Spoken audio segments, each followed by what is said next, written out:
6 سے زائد اراکین ایسے ہیں جو مختلف وجوہات کی بنا پر یا تو ملک سے باہر ہیں یا تو پھر ایسے مقام پر ہیں جہاں وہ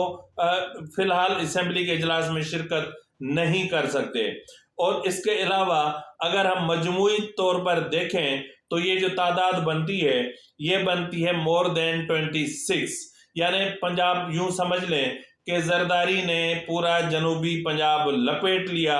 اور پی ٹی آئی ہاتھ ملتی رہ گئی، اور عمران خان زمان پارک میں میٹنگیں کرتے رہ گئے اور میڈیا سے بات کرتے رہ گئے، اور روز اس کو عادت پڑی ہوئی ایک ہوتی ہے نا، ایڈکشن جو ہوتی ہے نا وہ بہت بری ہوتی ہے۔ پھر وہ ایڈکشن چاہے کسی اور چیز کی ہو یا وہ ایڈکشن جو ہے وہ بولنے کی ہو، تو ظاہر ہے کہ عمران خان کو ایڈکشن کی عادت پڑ گئی ہے۔ عمران خان کو ایڈکشن ہو گئی ہے اسکرین پہ آنے کی، عمران خان کو ایڈکشن ہو گئی ہے فلسفے جھاڑنے کی، اور اس بیوقوف کو یہ اندازہ نہیں ہے کہ روز کے فلسفے میں روز اپنا ستیہ ناش کرتا ہے اور روز اپنی غلطیاں نکالتا ہے، اور روز مطلب اب کیا بولوں میں، میرے پاس الفاظ نہیں ہیں۔ اب ویسے بھی عمران خان کی ہوائیں اڑی ہوئی ہیں، کیونکہ سن رہے ہیں کہ 25 منٹ سے اوپر کی کوئی آڈیو آ رہی ہے، پتہ نہیں کوئی ویڈیو آ رہی ہے، کیونکہ اس ملک کی جو اخلاقیات کا جنازہ تو عمران خان نے پہلے خود ہی نکالا تھا، اب تدفین کا عمل جاری ہے۔ اب اس تدفین کے عمل میں دیکھتے ہیں کہ ہمارے جو ملک کا جو سب کچھ ہے وہ کتنا بچتا ہے، کتنا تباہ ہوتا ہے۔ انسان فرشتے سے بھی اوپر چلا جاتا ہے، لیکن گرتا ہے تو جانور سے بھی نیچے چلا جاتا ہے۔ چند دن پہلے میں نے دیکھا کہ ان کا ایک سینئر عہدیدار صبح کے 3 بجے کسی خاتون کے گھر تنظیم سازی کرنے چلا گیا۔ 28 سال کی عمر سے کم 66% پاکستانی ہیں، بچے ہیں، نوجوان ہیں، ان کے لیے سوشل میڈیا پہ ایک گن چلانا، یعنی یہ اور تو چھوڑیں، یہ ہماری دین کے خلاف ہے۔ وہ ملک جو اسلام کے نام پہ بنا تھا، قرآن کی آیت ہے کہ اپنے دوسروں کے گناہوں پہ پردہ ڈالو تاکہ معاشرے میں گناہ نہ پھیلے، تو یہ تو وہ چیزیں کر رہے ہیں جو کہ ملک کو ہر طرح تباہ کر رہے ہیں۔ عمران خان صاحب، آپ کو آج یاد آ رہا ہے کہ کسی کے عیب چھپائے جائیں، لیکن آپ نے جس طرح یہ جو کچھ چل رہا ہے نا، اس کی بنیاد آپ نے ڈالی تھی، یہ آپ کا کھیل شروع کیا ہوا تھا، اس کو آپ نے پروان چڑھایا تھا، اس میں کوئی شک نہیں کہ آپ یوز ہوئے۔ آپ تو ویسے ہی ایک کھلونے سے بڑھ کر آپ تھے نہیں، کیونکہ اسٹیبلشمنٹ نے آپ کو ایک کھلونا بنایا تھا اور کھلونا بنا کے لے کر آئے تھے۔ یعنی اب میں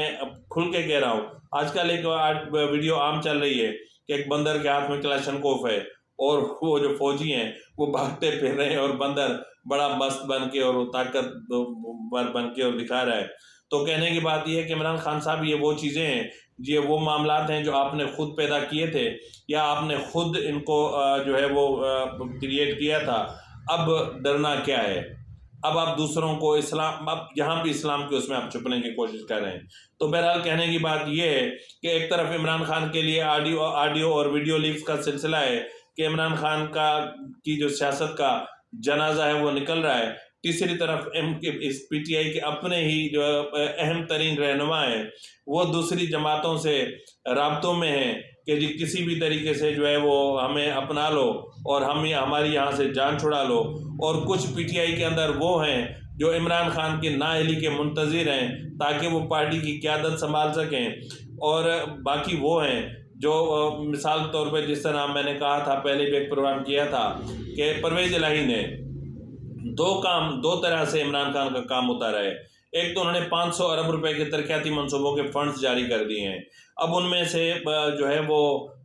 120 ارب روپے کے یا 130 ارب روپے کے فنڈز جو ہیں وہ تو خود جو ہے وہ ان کے اپنے ڈسٹرکٹس کے ہیں، پرویز الہی کے اپنے ڈسٹرکٹس کے ہیں جہاں انہوں نے اپنی سیٹیں یعنی محفوظ کی ہیں، یا اپنا جو ان کا انتخابی حلقہ ہے اس کو انہوں نے محفوظ کیا ہے۔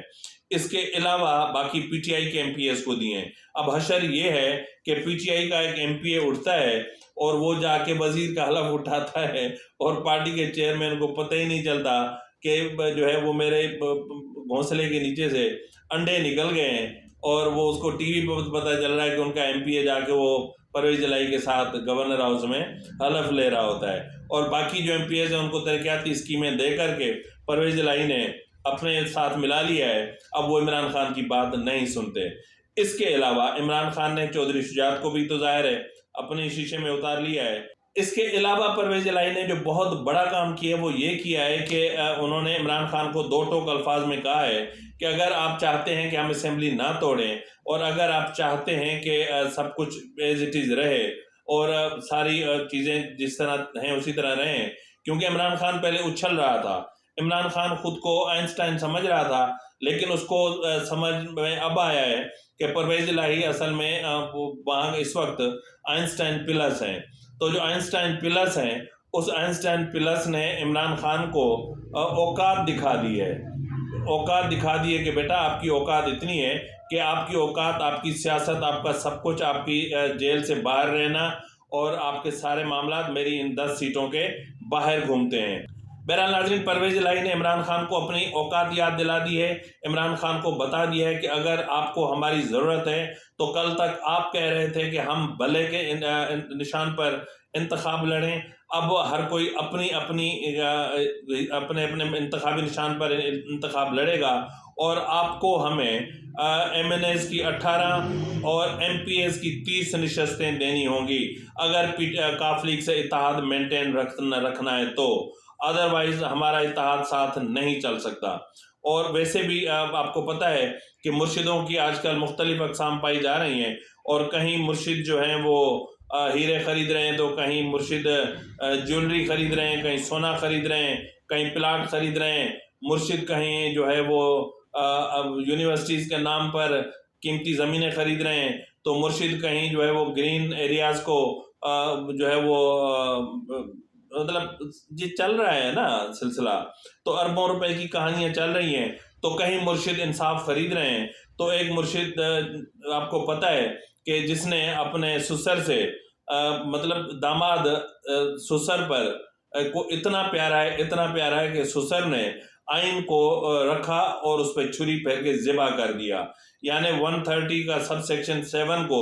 ذبح کر دیا، اور اپنے داماد کو جو پرویز الہی کی کابینہ کا وزیر تھا اس کو اوپر رکھا، اور پرویز الہی کی کابینہ ایک غیر آئینی طریقے سے اس کو کنٹینیو رکھوایا ہوا ہے، اور جو ہے وہ کوئی ایک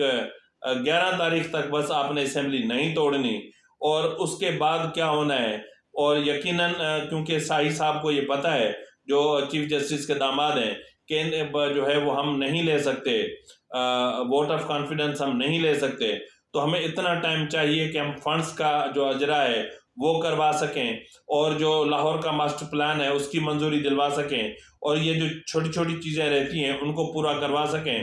تو ناظرین، یہ سارے کام اس نے پرویز الہی نے کروا لیے، اور 500 ارب روپے کے ترقیاتی منصوبوں کے فنڈز بھی اس کا بھی پروسیس جاری ہے، اور ایل ڈی اے سے جو ہے وہ اپنا لاہور کا 50 سالہ ماسٹر پلان بھی منظور کروا لیا ہے، اور اس طرح ان کے 26 اراکین اسمبلی جو ہیں وہ بھی پی ٹی آئی کے ادھر سے ادھر کرنی ہے۔ اور اب دیکھنا یہ ہے کہ کل خیبر پختونخوا ہاؤس میں کتنے ایم این ایز پہنچتے ہیں پی ٹی آئی کے، جن کو وہاں سے جو ہے وہ 3 کی ٹولیوں میں قومی اسمبلی بھیجا جائے گا، جو جا کے وہاں اپنے استعفوں کی تصدیق کریں گے۔ اب دیکھنا یہ کہ 123 میں سے کتنے اس جو ہے وہ کے پی کے ہاؤس میں پہنچتے ہیں، اور اس کے بعد اب دیکھنا یہ ہے کہ 123 میں سے کتنے جا کے وہاں اپنے استعفوں کی تصدیق کرتے ہیں۔ تو اس لیے جو ہے وہ معاملات جو ہیں وہ بہت ہی زیادہ کرٹیکل ہو گئے، اور کرٹیکل اس وقت بھی ہو گئے تھے جب گزشتہ روز صدر عارف علوی نے جس طرح کے جنرل باجوہ پر الزامات عائد کیے تھے، اور جس طرح کے عمران خان الزامات عائد کر رہے ہیں، تو اس کے بعد جو ہے وہ جنرل باجوہ نے ظاہر ہے کہ کو اپنا جی ایچ کیو سے رابطہ کیا ہے اور ان سے پرمیشن طلب کی ہے کہ مجھے اپنے دفاع کا حق دیا جائے، کیونکہ اب معاملات پانی جو ہے نا میرے سر کے اوپر سے جا چکا ہے، اور اب حد ہو گئی ہے، اب مجھے بھی جواب دینے کی اجازت دی جائے، اور 2 سال بعد میں اپنے حق کا دفاع کروں گا، یہ میرے لیے مناسب نہیں ہے۔ تو بہرحال اب دیکھنا یہ ہے کہ آنے والے 2-3 دنوں میں اگر جنرل قمر جاوید باجوہ کو اپنے دفاع کا حق مل جاتا ہے تو پھر عمران اور پرویز الہی اور اپنا عارف علوی کا ان لوگوں کا کیا حشر ہوگا، کیونکہ پھر تو ابھی تو آدھا سچ سامنے آ رہا ہے نا، اس کے بعد تو بھی پورا سچ سامنے آئے گا۔ اور کیونکہ کہتے ہیں کہ آدھا سچ زیادہ خطرناک ہوتا ہے پورے سچ سے، تو اب یہاں پر یہ ہوگا کہ آدھا سچ تو انہوں نے بول لیا، آدھے سچ نے جتنا خطرہ پیدا کرنا تھا کر دیا، اب دیکھنا یہ ہے کہ پورا سچ کتنا طوفان برپا کرے گا۔ تو بہرحال اب آنے والے جو کچھ دن ہیں وہ انتہائی اہم ہے اس ملک کے لیے، اہم ہے اس ملک کے سیاسی نظام کے لیے، اہم ہے اس ملک کے جمہوری نظام کے لیے، اہم ہے ہمارے ملک کی اہم ترین جو نقطہ ہے وہ ہے معیشت کا، اس کے لیے، اور اہم ہے ایسے مرشدوں کے لیے کہ اب دیکھنا یہ ہے کہ ان مرشدوں کے جو مہا مرشد ہیں، تو اب ان مہا مرشدوں کا دیکھنا یہ ہے کہ اب یہ جو چھوٹے مرشد ہیں اپنے مہا مرشدوں کو بچا پاتے ہیں یا نہیں بچا پاتے ہیں۔ تب تک اپنے میزبان نواز بھٹو کو اجازت دیجیے۔